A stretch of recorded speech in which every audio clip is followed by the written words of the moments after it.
Hi, everyone. I'm Jan Mercer-Dahms, the Vice President of U.S. Development with Join Mayshad.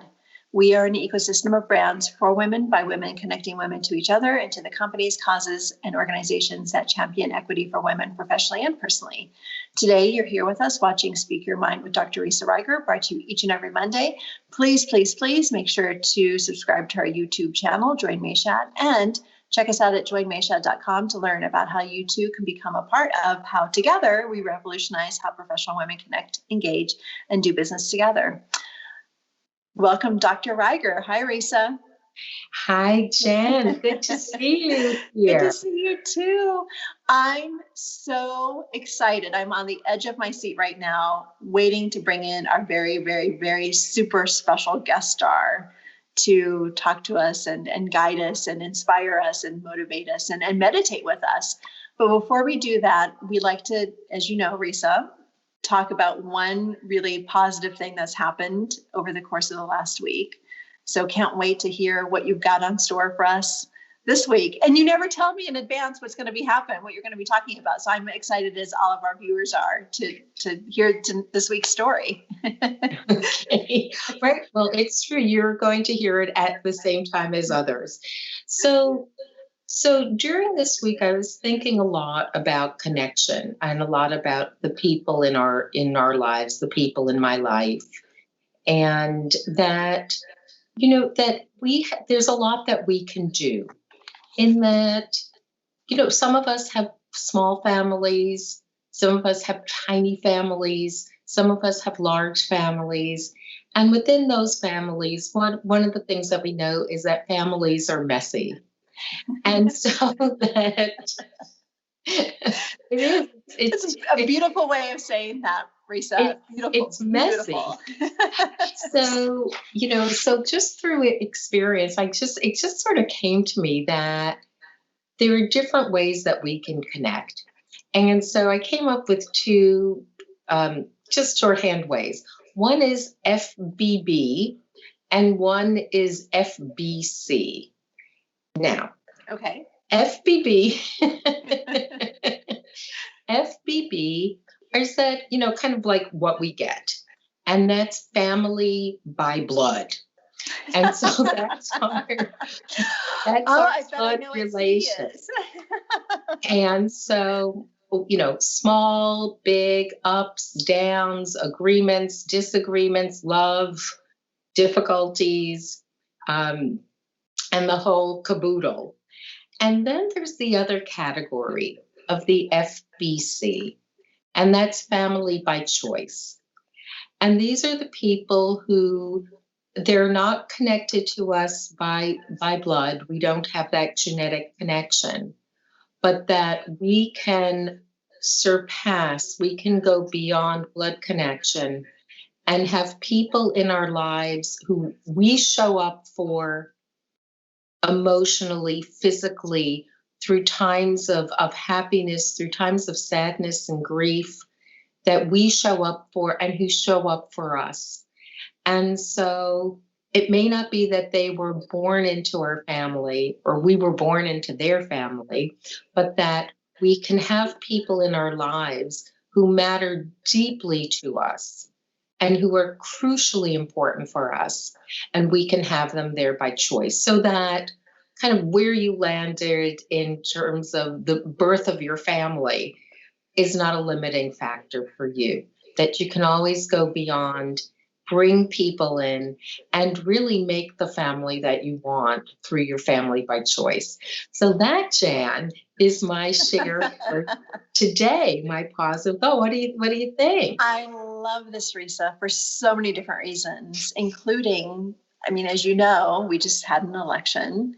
And as a country now, we're in this process of thinking about how do we heal as a country? How do we move on? How do we stand in front and be a part of leading the change that we want to see in the world? And knowing that not everyone's going to come along with us for that ride, right? And I think that right now, and look, like I remember 4 years ago what happened after the election, and the country was divided then. I would argue that's even more divided now. But what I saw happening with women in our ecosystem, during that time period is that women were really questioning their relationships. with themselves, with their significant others, with their spouses, with their friends, with their family members, with their clients and colleagues and customers, particularly those that were on opposing political sides of the spectrum, right? And I can't tell you, Risa, the number of women that I had talked to who, quit their jobs because there was opposition at work, or they lost clients or customers, or, just decided to sever relationships with, maybe people that they had been dating, or, close friendships that, once things kind of fell into place, I realized that, well, we really are fundamentally very different. And I'm really hoping that this is a different period of time, that we're dedicated and impassioned and committed on both sides of the political spectrum to really think through now, how do we pay respect to those that are very different and have very different views from us, knowing that we may not be able to change minds, right? We may not be able to get people to come to our side of the political fence. And knowing that there may, again, need to be some of those relationships that we just put on hold, or we put on pause for a while, and we let, things kind of fall out as they may. But I love the definitions that you create around family, Risa, because I think it really drives home the point that that family doesn't have to be blood, right? Like, family can bring in other people that you feel an affinity and a compassion and empathy and understanding and love for, and tolerance. Well, thanks for that, Jan. And to respond to what you were saying, that, look, every day on some level, we assess what's going on. We assess a relationship. We assess someone that we're in relationship with, whether they've said something positive to us, and so we have this little uptick, or they said something that we felt angry about, or we thought was a little bit hurtful, and we have this little drop. But there's always these moments of calibration and recalibration in smaller ways, and at times there are these large inflection points, that there's something that happens that really puts us in the space of a bigger kind of reevaluation, a bigger kind of moment of really digging into ourselves and asking ourselves the question of, like, well, who am I? Like, who am I in this? Who am I in this backdrop? What is it that can slide? What is it that's, kind of mid-ground that you just kind of deal with? And, like, what are the things that are just not okay? What goes into that category of kind of deal breaker in some ways? Mm-hmm. And that we have these moments that we have to figure out.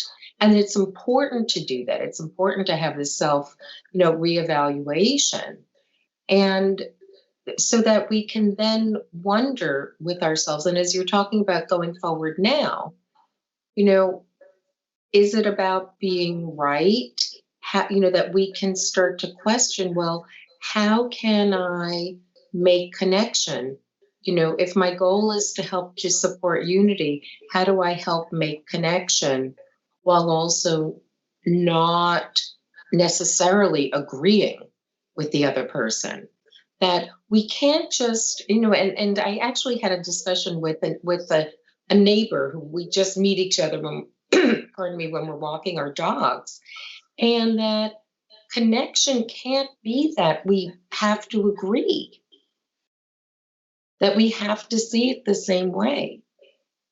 So, Risa, I really understand and appreciate what you're saying, because I think that there's now a different mustering of strength and courage and determination that we can find within ourselves to think about how do we rebuild some of those relationships that may have been tarnished during the election conversations. How do we move on from knowing that the Supreme Court's going to look very different in 2021 and moving forward? How do we move on knowing that this country has a lot of healing to do as a country? And how do we also ensure that we're really moving forward in how we think about many of the social justice issues that, again, yet still plague this country? And yet I think about, the conversation we're going to have with Agapi soon, and understanding that heart-centered approach that we all want to take and lead with more compassion. And yet understand that for some of us, you're absolutely right. There are some issues and some topics and some critical points that just are going to be deal breakers for some of us, where there's not going to be agreement. And then does that amount of disagreement then get to the core of who we are as human beings, that really fundamentally just make us say, I can't have this energy in my life? And I think those are difficult conversations that we're going to have with ourselves to understand what's acceptable and what's not acceptable as we move forward into this new era. Well, as you were talking, I was thinking about a documentary that's called, I don't know if you've seen it, called Pray the Devil Back to Hell. And that these were women in Liberia who, and the country was just rattled with polarization and violence. And one woman had this dream about coming together with other women.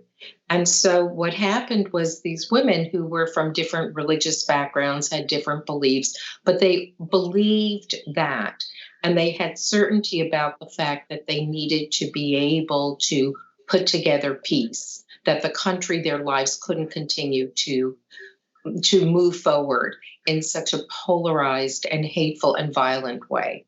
And so these women came together and broke, and one part of it, and I don't know if I'm going to get all of this right, is that there was supposed to be peace talks at this hotel somewhere, it's in another country, and they went there. The women went there with the idea that these men were making these decisions, but that these men were not going to leave this hotel until a deal was brokered.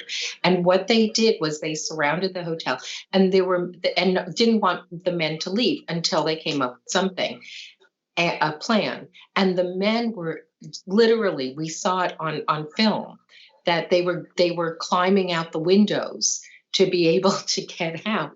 But these women persisted. And so there can be a way, there can be a path, but it may not be the path that is predictable. And I'll just say that in terms of problem solving and how things go, I remember my younger daughter, we were away, and it was sunny outside, and she needed sunglasses or something. We didn't have them, but there was a headband that had cat ears on it. You know how these kids have like these headbands and they have the cat ears on it? And she was little, and she took the headband, and instead of going like this, she did the headband this way. And so that the ears became like little visors over her eyes. So sometimes, to get to where you want to go, to get to what you want to accomplish, you have to take something that goes this way and make it go this way. And we may not know what that is yet. I love that analogy, Risa. Absolutely. Well, so much work and excitement, I think, coming our way in the days to come, as we think about like how do we make sense of all of this, and how do we move on, and how do we heal, and how do we ensure that that we are supporting the sisterhood in the way in which we're really advocating and advancing the status of women. Yes. In terms of what we do, right? What we do each and every day, just more of the same. Yeah. We bring on our very special guest, Risa.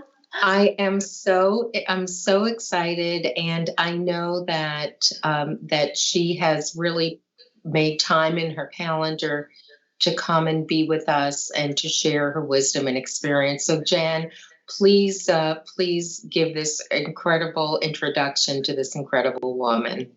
There are so many words to describe our very special guest today. It's from the bottom of my heart. I care so passionately about this woman's voice, her work, her message, and just the beauty and the grace and the compassion that she brings into who she is, and the love that she spreads around the world each and every day. Ladies and gentlemen, we are thrilled and honored to welcome Agapi Stassinopoulos to the stage. Agapi is a transformational speaker, best-selling author, and she empowers audiences to recognize their gifts and tap into their joy. Agape, not only are you a sought-after international speaker, but you are also the author of Unbinding the Heart. Here we go. And Wake Up to the Joy of You. And I can't even begin to put into words how thrilled and honored I am and we are to have you join us here today. And especially at this particular time, we felt that you're the person we really did want to be here in this seat with us in our sisterhood. So, thank you. So welcome, thrilled to have you here. And Agape, the results are in. Well, thank you so much for having me on. Thank you for all the amazing contributions that you have been doing into the well-being of people's lives, and people's joy. I think it's a time that a lot of people are rejoicing and so happy with the results, and a lot of people are upset and combative and not happy with how this election went. So here we are again. There's no way that I have ever experienced where everyone gets to be happy. Do you ever experience that? It's like, how do you keep your kids happy? Well, that's really, really great question for the moment, because, hopefully if people come together for a wedding, everybody's happy. There are moments of people being able to unite in a shared happiness. But when we have contests, when we have elections, when we have, sports tournaments and such, there's a winner and there's a loser. Yes. And so that in going into it, there's an expectation that things are going to work that way. I mean, it's a little different than a contest of, the Oscars or the Emmys or the sports contest, because here people's lives are at stake.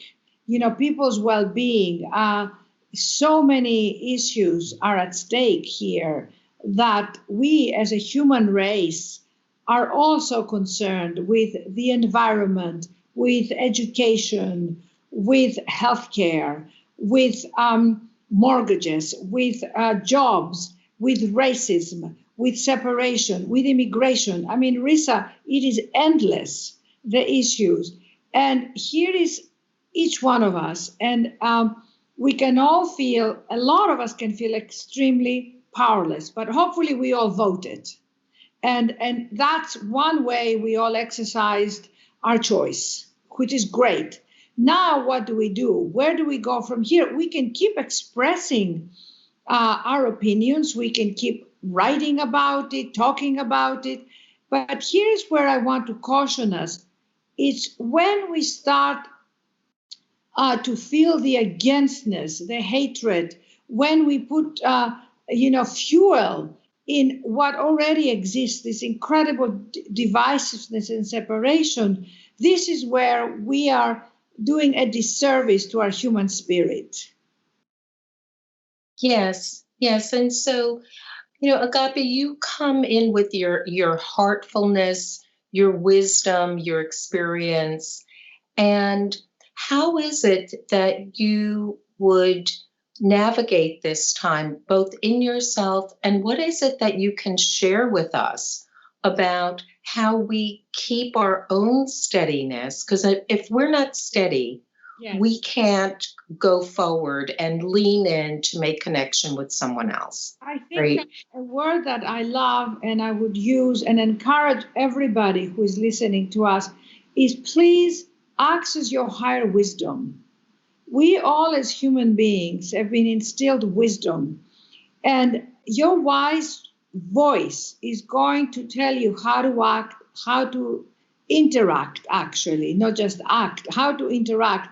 Because if you are locked in a situation where you have againstness or hatred or hostility, even if things went the way you would have liked to have gone, and you see the results and you go, yeah, I'm so happy how these things went, you can still have hatred for the other people, for the other party. And this is something that we as human beings have always been plagued. So here's the thing: take care of your 10 acres, take care of your 10%, take care of this one here. How is your inner environment?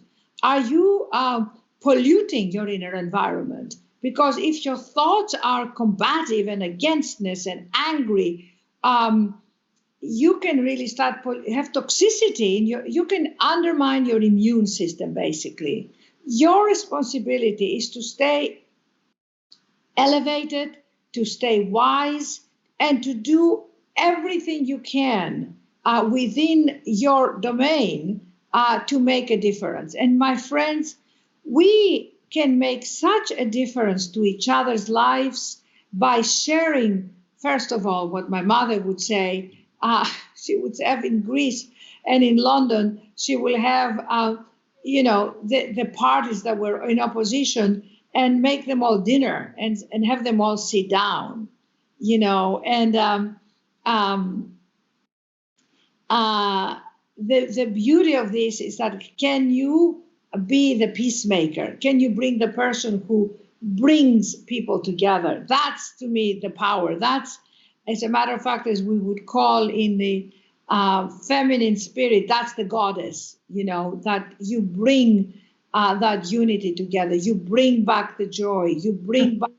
That's what this country right now needs. Anything you can do inside yourself and outside to bring cohesion, to bring oneness. We need to work together.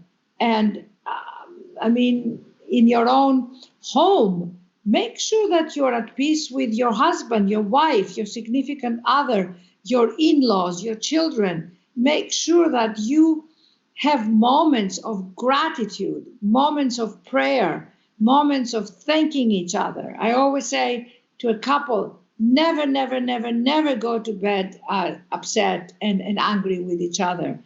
The last words before you go to sleep is to take your hands, put them in your heart and say, thank you, Agapi. Thank you, God.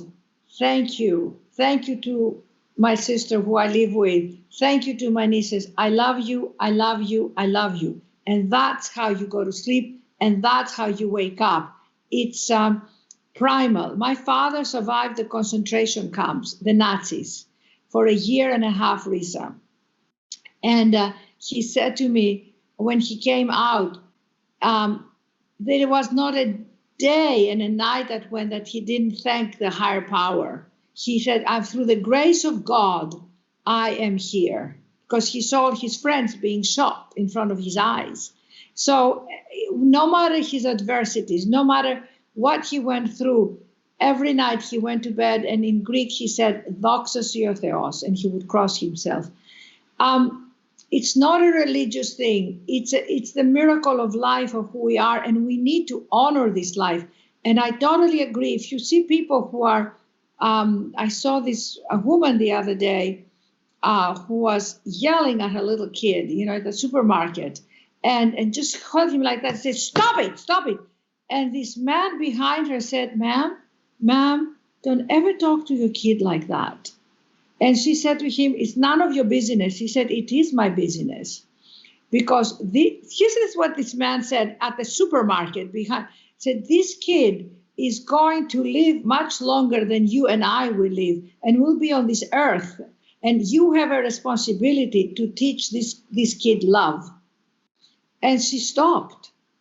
She said, you can tell him to stop, but you don't have the right to hit him and to yell at him. And all of us, 6, 7 people around were in awe that this older man, you know what I'm saying, Risa? Yes, I do. This is, to me, where you can make a difference. If you see injustice, absolutely voice it and absolutely bring it to the surface.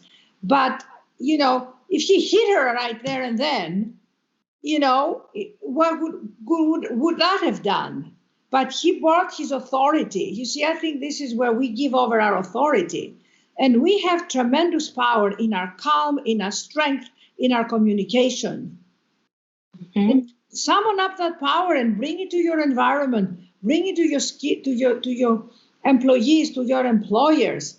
If you see an employer treating an employee or each other, when you see an employees who are, bickering and saying, "Oh, did you see what he did? He did this," and you say, "Well, go tell him. Don't tell me.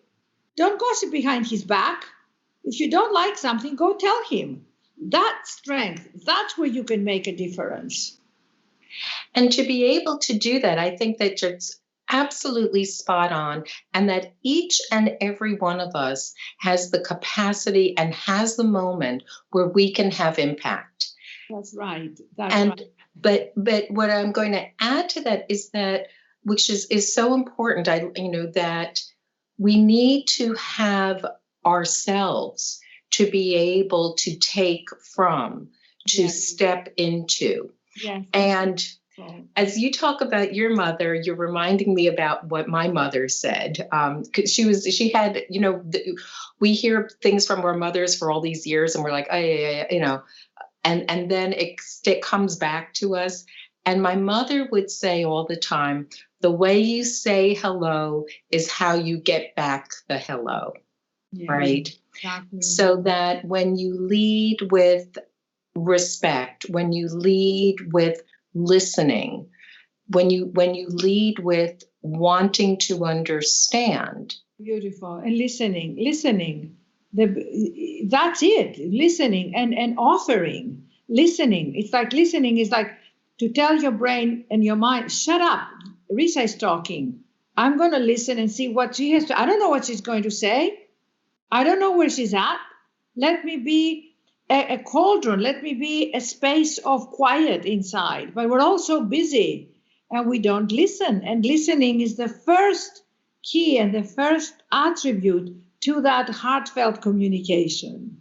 And Agapi, you were just talking about listening and the importance of listening, because you don't know what someone's going to say. Mm-hmm. And so many of us are in a state of what a friend of mine termed pre-sponding, like you're just getting ready for your opening so that you can respond, so that you're while you're half listening, barely listening, you're in a state of pre-sponding. Yeah. And for the person who's being heard, right, or not being heard, they feel it. You can tell when someone is just getting ready to talk versus taking in and giving you the grace and the respect of listening. Yes. No, it's a skill, Risa, all these skills, nobody teaches us. That's what's so, it's just like, it's such a shame that nobody teaches us how to listen. Nobody teaches us how to communicate, how to love, how to not be reactive, until life will teach us, And I have this book that I'm writing, which I was mentioning to you, The Soul of Prayer, Your Invisible Support System. And it's a book really about the power of prayer, not in a religious sense, but in a spiritual sense. And as I'm writing this book, I'm realizing where my sense of spirituality came from, other than my mother, who was fundamentally not a religious woman, but unbelievably grounded in her spirit and in her trust for life. And what my mother gave me, and I want to pass on to our listeners here right now, is she gave me a fundamental trust to share myself unconditionally, to share my love, to share my heart. And that made me feel so incredibly happy. It was almost like somebody took the straight jacket out of me and said to me, go live, girl, go be who you are. And, when you're a young girl and your mother and your father, my mother especially, gives you that intention and that command, like, go be who you are. Don't compromise yourself. So I was not afraid. So was my sister too. We were not afraid to make mistakes. We were not afraid to try new things. We were not afraid to travel. We were not afraid. And most of us live in this, we live with a clenched fist. I mean, Yes. clench your fist right now so people can see. Risa, clench your fist. It feels, clench the other fist. Imagine living like that every day. Oh my God. And you feel paralyzed. And suddenly I say to people, open up your fist. Open up. And start to feel that life is flowing out of you and in you. Because when you share yourself, and as your mother said, hello, how you say hello, how you react, how you connect, you're going to start feeling the resonance in the world, because people are going to say, oh my God, a real human being. Let me offer to her. Mm-hmm. So that state of offering is also the state of receiving. So most of us have shut off the door, like we go, it's like a closed book. And you close the book and you close your heart and you live. And then you go, I don't know what my purpose of life is. I don't know what is the meaning of life. I don't know what to do next. I feel stuck. And I go, sweetheart, open the book. Open the book. There are many pages. Open up. Dare to open up. And as you dare, and let me tell you something. That's not something that I always knew how to do. But life kept giving me experiences of being rejected as an actress, being rejected and rejected. So I had to kind of turn inside and go, I've got to crack this wall. I've got to get Agapi. I've got to find Agapi. And then once I found me, it was like the Niagara Falls. You know the Niagara Falls? Have you ever been there? Gushing out. And it wasn't who likes me, who doesn't like me, it wasn't censoring myself. And once I got unleashed, as I say, and unlimited inside, it was my heart, it was my loving, it was my caring, it was my funness, it was my joy. Then I found the world was then coming to me in the most extraordinary way. Well, Agapi, I'll tell you I'd love to share my experience with you of putting my fists up, and you're guiding me through that. And of course, for everyone who's watching, please do that. Please do that along with us. Yes. What I experienced was when you're like this, there's nothing that you can take in from the world, and there's nothing that you can give. If your fists are closed, even if people are pouring love your way, Yes, exactly. even if people are continually giving to you, you are not in a state of receptivity. Exactly. And then you get mad at people, then you get bitter, then you go, I went out and I had an accident and my car broke down and the locksmith didn't come, and I broke the doorknob, or I hit my foot, or all sorts of accidents happen, or you say, I've texted these people 10 times, or I sent this email, nobody responded. It's called negativity. You're in a negative state of mind. I'm sorry. Can I just be blunt? Have you ever heard this? Please, go for it. There's this chapter in the book that I just love. Oh my God, I just forgot how much I love this book, actually. But there is this chapter, maybe we'll find it later. I think it's called What to Do with Negative People. And people always say to me, how to handle negative people. Chapter 5, page 30. And it was very interesting because we had a friend of mine came to visit with her son. And I said to her son, how is Aunt Mary? Aunt Mary was his mother's sister who was going through a divorce.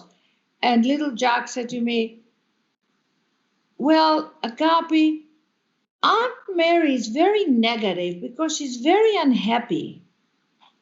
That's the first line here. Is that amazing? Page 30. I have to read you this little passage here. Let's see. It says,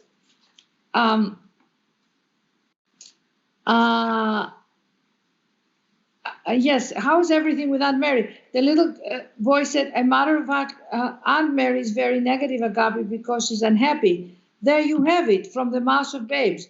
Why are negative people negative? They're unhappy.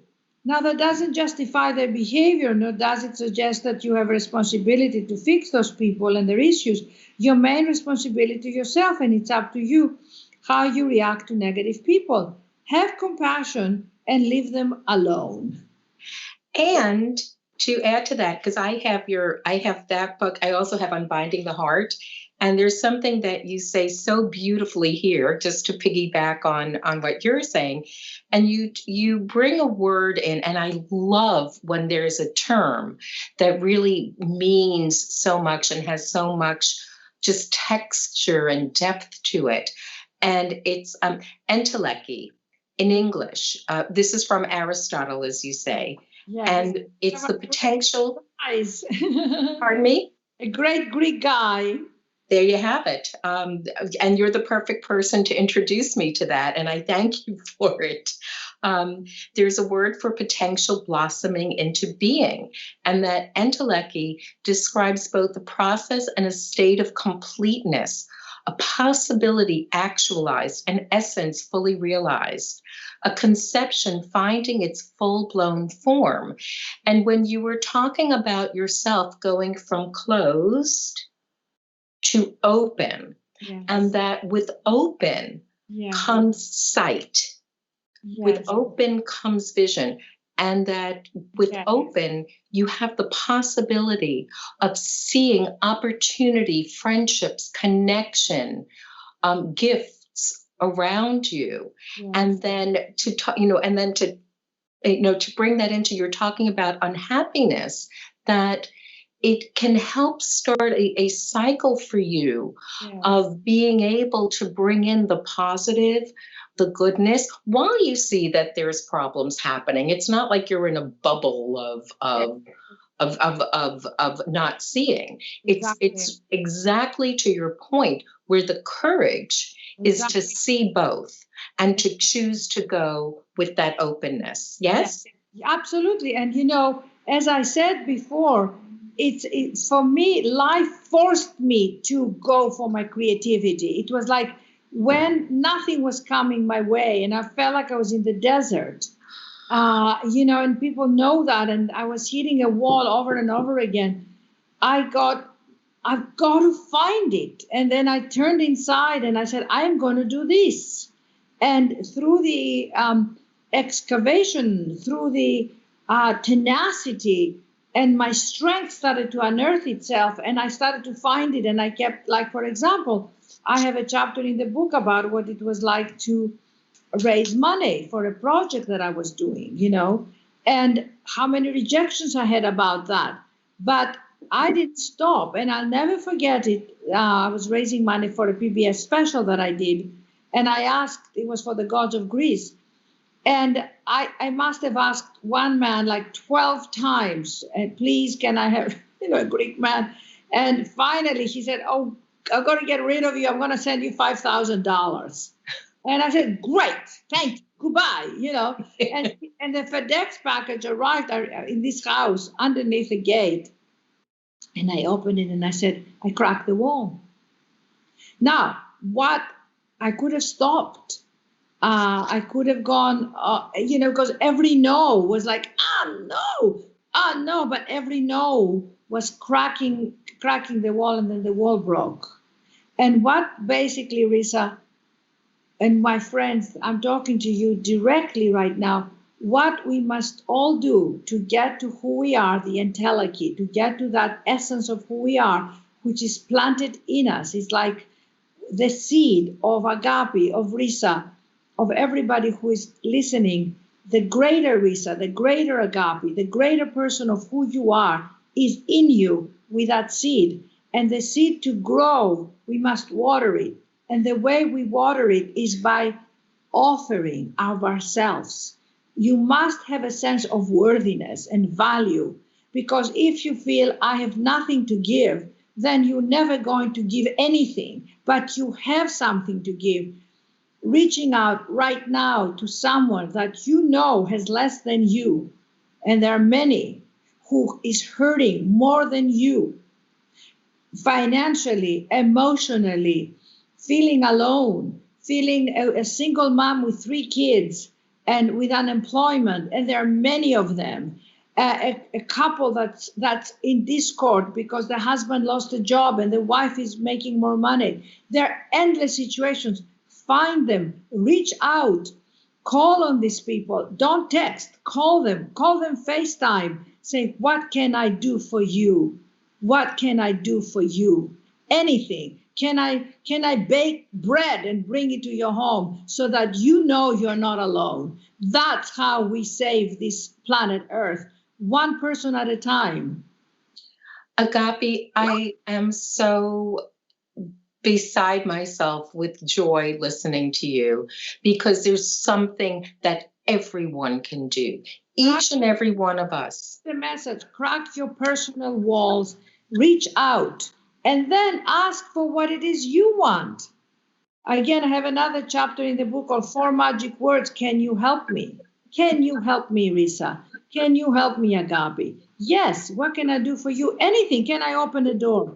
Do you know that if we did that, we are the healers? We are the givers. We're not going to wait for God Almighty to come and knock at our door and say, my dear Risa, what can I do for you? Right. At this moment, we are going to bring the wonderful Jan Mercer-Doms in for a Q&A.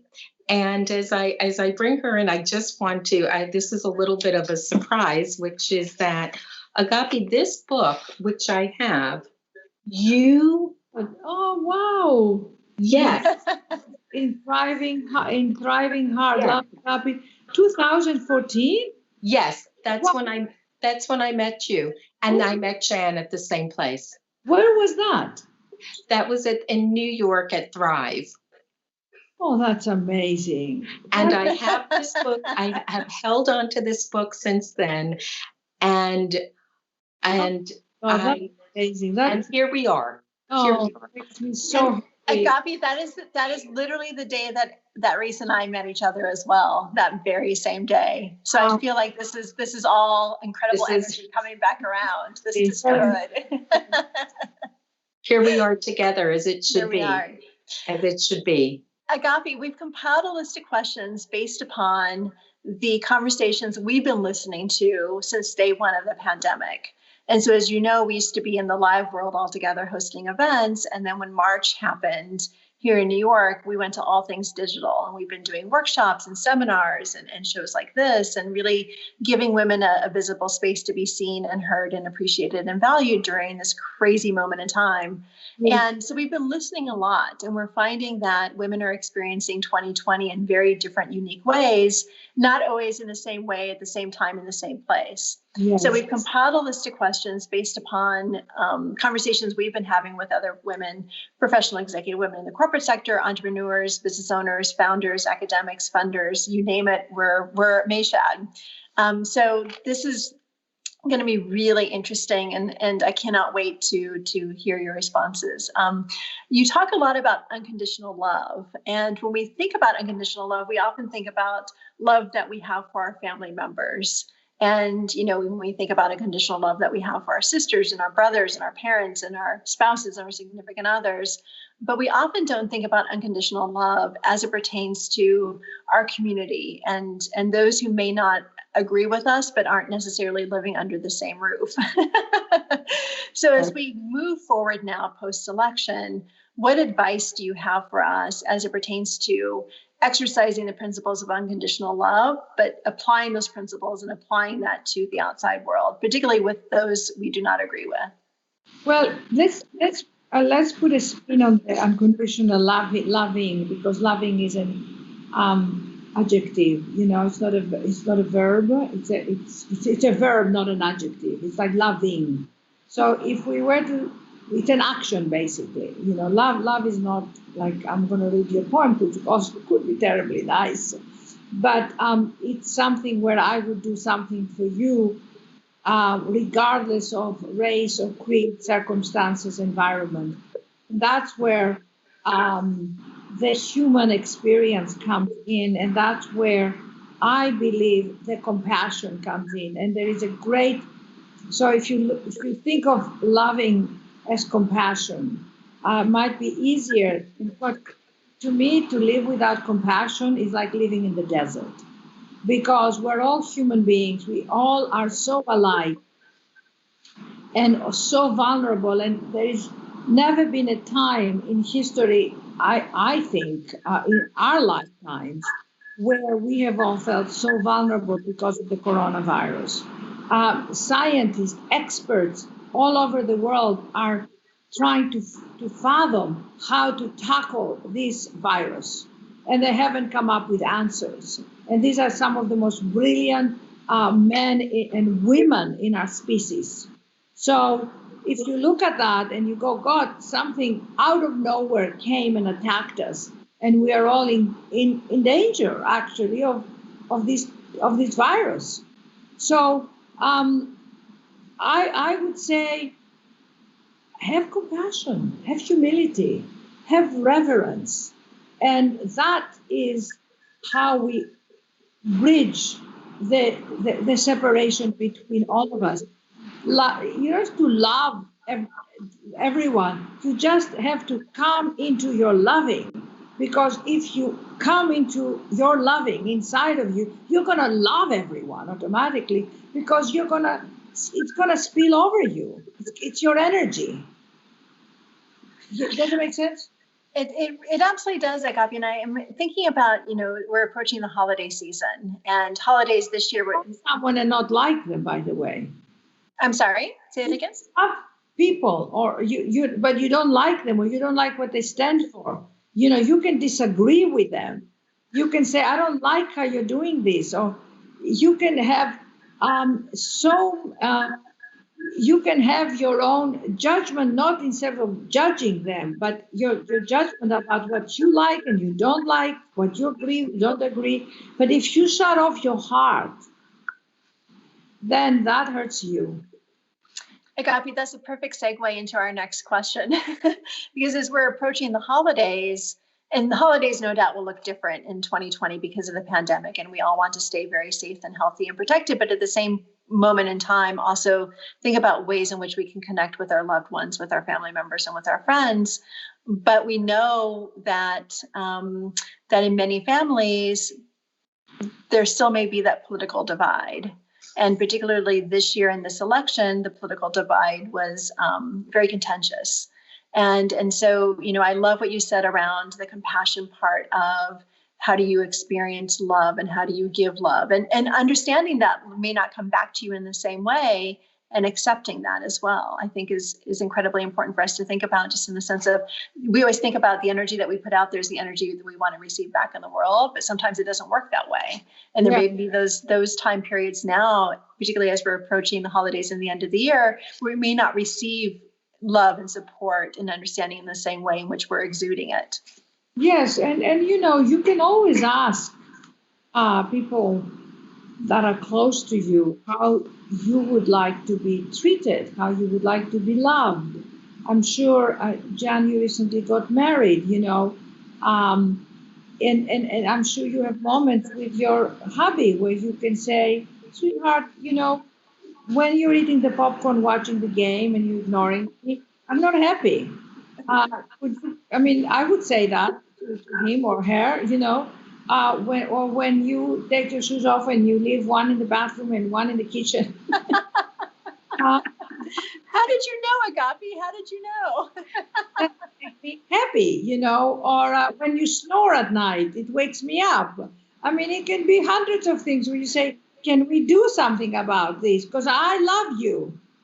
Okay, because you do this, I don't love you any less. But this is what I want more of in my life. So we misinterpret loving, that we can't express our opinions. And you say, I don't like I disagree with you. I disagree how you are doing this. I disagree with this opinion. I disagree with this policy. I disagree of how whatever you want to say. But I am standing in my loving, and because that's the most, our first and last priority is to ourselves. When we go to sleep, it doesn't matter who loves us, who doesn't love us. If you don't love Jan, if I don't love Agapi, if you don't love Risa, if I haven't thanked Agapi for what happened in the day, if I'm separated from Agapi, I have separated from everyone. So nobody, again, as I was saying to Risa, teaches us what does it mean to love yourself. And if you, my friends, get this book, I have an amazing chapter called Loving Yourself and how to do it and how to let love in. Now, I have a guided meditations, and if you send me an email at my email, agapi, A-G-A-P-I, at unbindingtheheart.com, and Jan and Risa will give you that email, I will send you of my guided meditation, because loving yourself is an experience where you have self-compassion, where you open up your heart and you go, my God, it's not easy being a human being on this planet Earth. It's not easy. I have never heard anybody who says, oh, I'm having a breeze. I wake up and I feel fantastic. I feel fantastic all day. I go to bed feeling fantastic. And I say, my God, can we put you in a museum and show what does it mean to be a happy, fulfilled human being every day? I don't know anyone.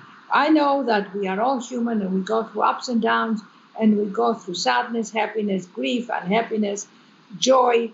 Every being human means that you experience emotions.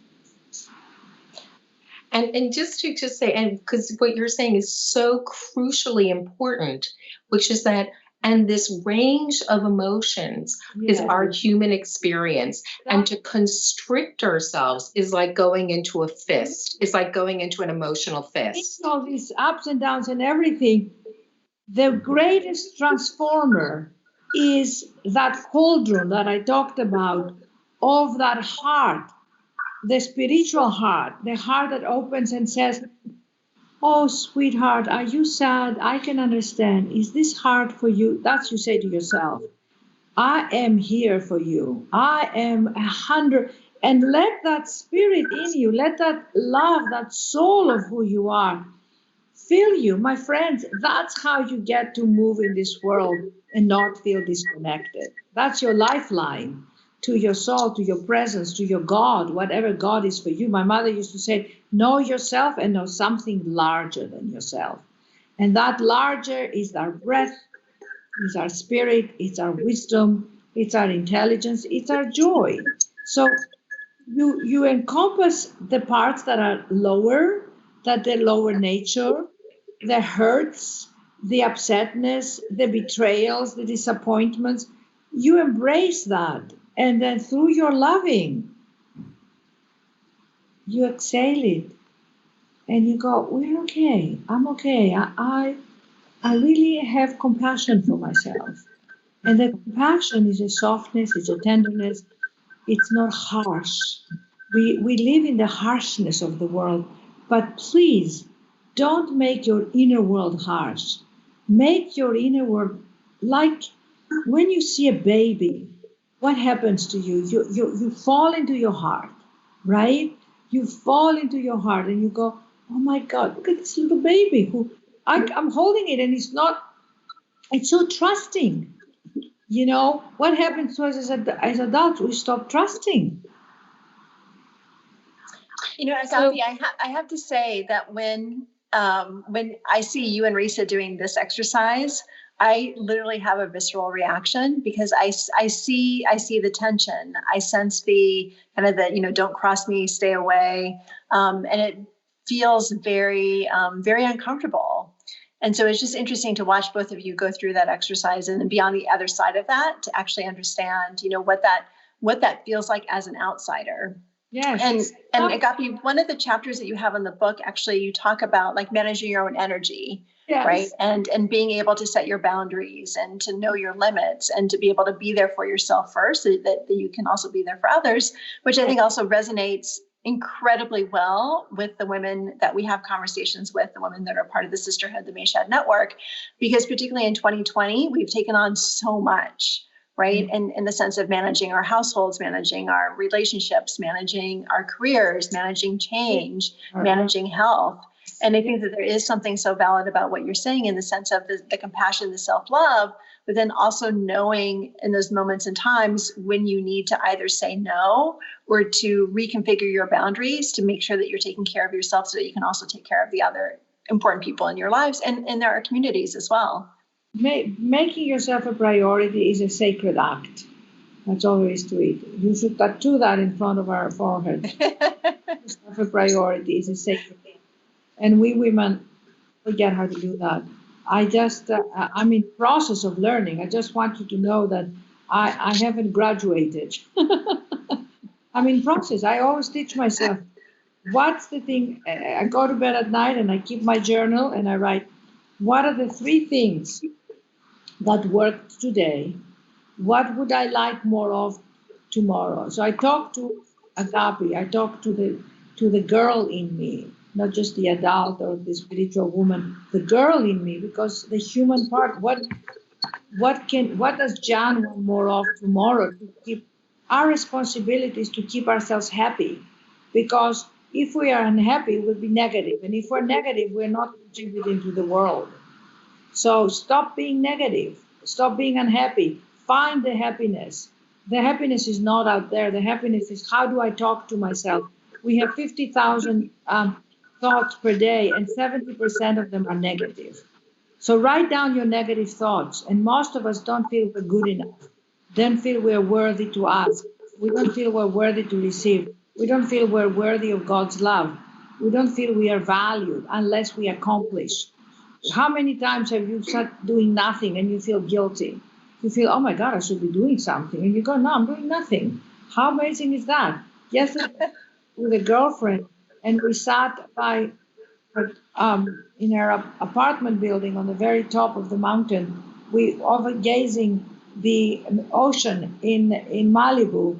And I just sat there and I said, I said to my friend, I've been wanting to do this for 7 months since I've been here quarantined. 7 months.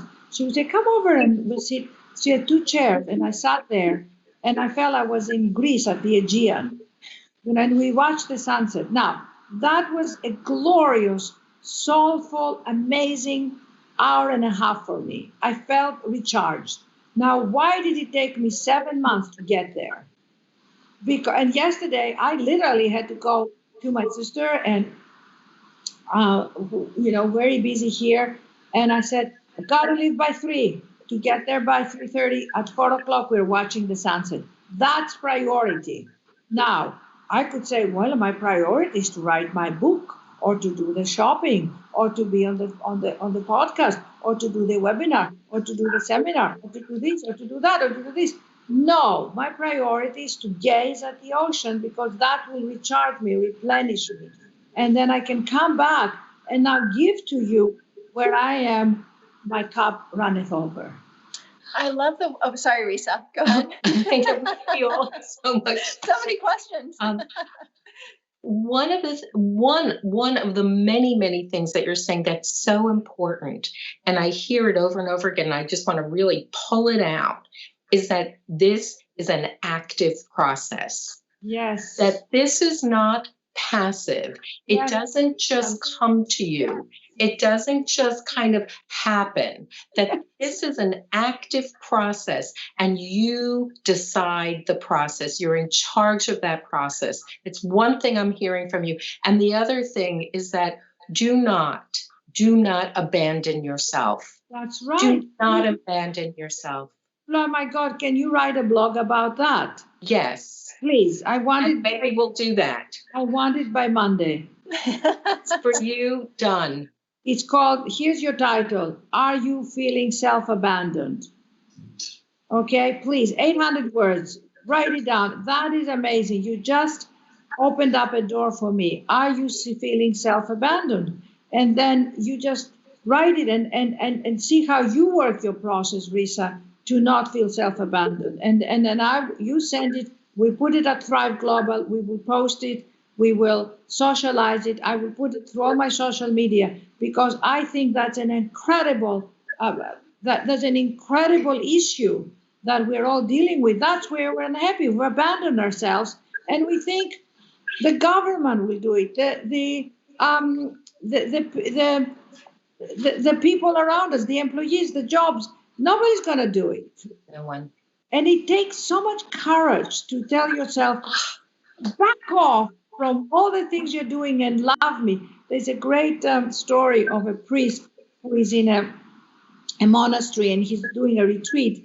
And he says to God, what can I do for you? What can I do for you? I want to do more to serve. And God says to him, shut up and let me love you. The power of love. The power of love is faster than the speed of lightning. Yes? Beautiful. That's beautiful. Agapi, how do you want to define your legacy? What is legacy? I want to live the now. I never think of my legacy, but I did think that if I ever had one statement, I think there are two things that come to mind. It says, it's by William James. I think, no, it wasn't William James. I have to find the exact quote. But it says, and did you learn? This makes me cry.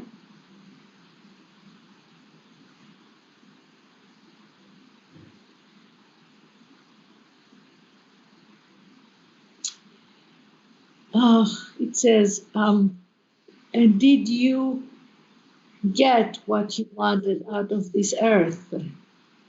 And she says, to learn that I'm beloved on this earth. And to me, if we can teach people that they are beloved, that we are all beloved,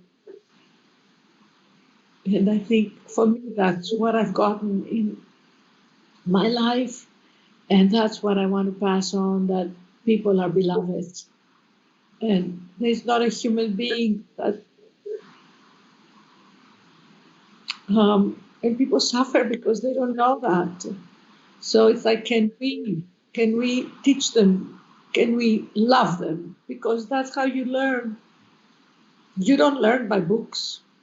Oh gosh, no. And what your parents did for you, even if you couldn't see it in yourself yet, Yes, that they saw it in you, and they helped to power yes, you, exactly. and lend you their vision of Yes. your Intellectually. of your goodness and powerfulness and being important and worthwhile. Right. And you needed to be loved. You should be loved. And period. You have children, my friends who are listening, every night when you put them to bed, and if you don't, just whisper in their ears, you are so important. You matter so much. You are so valuable. You are so precious. I love you. Tell them 100,000 times, but tell your friends that. You know, because a lot of us didn't hear it when we were children. So go up to your friends and whisper it. And why I say whisper it is because there's a power in the whisper. It's like the whisper of the spirit. It's not just the voice. It's like saying, Risa, you are so valuable. You are so precious. I love you. Just say that, Jan. You are so important. You're so important no matter what you do or don't do. You are important. And to me, to communicate that message, and it is through our silence that we often communicate, or a touch, or our hugs, or our words, or a letter, or a text, or a call. You know, there are like 1,000 ways, as Rumi said, to kneel and kiss the ground. And we must bend and kiss each other, love each other.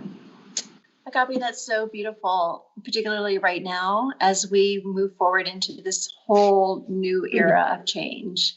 And there's so much healing that our country has to do because we've been so divided for so long. And particularly this year, where so many of the injustices, the social injustice issues that we've been struggling with as a country for centuries have really yet again come to light in a way that can no longer just be ignored, right? Because we're seeing them so much more vastly each and every day. And I can't help but think about, like, what you said is very touching for me as a social justice activist myself, to think about the ways in which this country really has to have a different language to use, a different set of tools by which we really think about how to heal as a country and how to embrace change in a way that really values the way in which we're all very different. No matter what side of the political fence, no matter what gender, no matter what race, no matter what class, no matter what ethnicity. And we often think about identity in very binary ways, like you're either this or you're that. And we know identity is very fluid. And I think that at no other time in our history, this is the time to really think about how to heal, or else we're going to not be able to move forward as the United States of America. And when you see the hatred on television and the world, don't hate back. Just go, my God, there must be such pain to be doing this. And find the compassion in you. Doesn't mean you have to like it or makes you angry, but if you get into hate, so that's why the healing begins at home. Heal yourself, heal each other, love each other. Make your world, your 10 acres around you, paradise. And that's going to flow into other people, other domains. Make every call, every Zoom call, just powerful and strong and loving and light. And pray and meditate. Let's just take a moment now to just take a deep breath and give thanks. And find a place where you just say, thank you for this life. Thank you for listening. Thank you. And take a deep breath and let that breath fill you. And as you exhale, let go of the tension, let go of the places in you that are tight, the tight fist. Just open up. And as you take another breath, open up a little more. And come into a stillness inside. Just find a place where it's like there is a still lake. There's a lake inside of you that is still. And every thought makes ripples of positive vibration and energy. And see yourself in this lake, like a lake, being of such peace and such calmness and light, and allow your wisdom right now to tell you where do you need to go next, what do you need to do, and fill yourself with goodness and positive energy. Just send a message to your very selves that you are loved and you are beloved. Just tell yourself that till it becomes a reality. And smile inside and smile outside. When we smile, we give the nervous system a command that all is well. Even if you don't feel like smiling, fake it till you feel it. All right, my friends. Thank you, Jan, for bringing us together. Thank you, Risa. I hug you both. Hugs. Agapi, thank you so much for sharing this very special episode with us. And thank you, Risa, for everything you do each and every week on the Speak Your Mind with Dr. Risa Ryger show. Shall we talk about the takeaways for a moment? Let's do the takeaways. Let's do the takeaways. First takeaway is, and now I'm in, is that when you went into tears, Agapi, you may not have known this, but Jan and I were crying too. And the tears are not a place of weakness. The tears are a place of strength and legitimacy. And it speaks to the how essential it is. What is it that brought us to tears? That we give ourselves value, and that we hear value, validation, and our worthiness of being seen, of being acknowledged, and being acknowledged with love. And how extraordinarily powerful that is, that here we are, three intense women on a Skype call, are here in tears together in unity of our humanity. Exactly. That is extraordinary. So that's the first takeaway. And it may be the first, the only, and the most important one. But I would be remiss if I didn't mention, you're talking about the importance and the courageousness and the necessity for self-excavation. Yes. And that this, for everyone who's listening, no matter where you are in your life, no matter what you have, don't have, who you don't have, that this is an active process that you can commit yourself to each and every day in some way. It doesn't have to be in neon lights. We don't have to go Vegas with this, but that there's a something. Where you are. Start where you are right now. No conditions. Exactly. And go with it. Make that commitment. As we're sitting here and we're talking now, for everyone listening, make a commitment. Don't get off of your seat. Don't turn off this call until you've made a commitment to yourself to do something. Do something.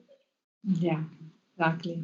And I couldn't have imagined. I imagined this show being wonderful and important and impactful, and so just beyond to connect with you in this way. And no matter what I imagined, this was so much more. Thank you, Mike. And so I want to, from my heart and from our hearts to you, for gracing us with your wisdom. For the sisterhood, thank you so much for coming and sharing our laughter, our tears, and everything in between. Please remember, how can you not like or comment this show? Don't forget, you need to like and comment about this show. And we're so thrilled to have you here. And remember, come on back next week. We're ready. And as always, we've saved a seat for you. To save a seat for you, please subscribe to Join Mayshad's YouTube channel. And don't forget to hit the bell to get all notifications of our great content.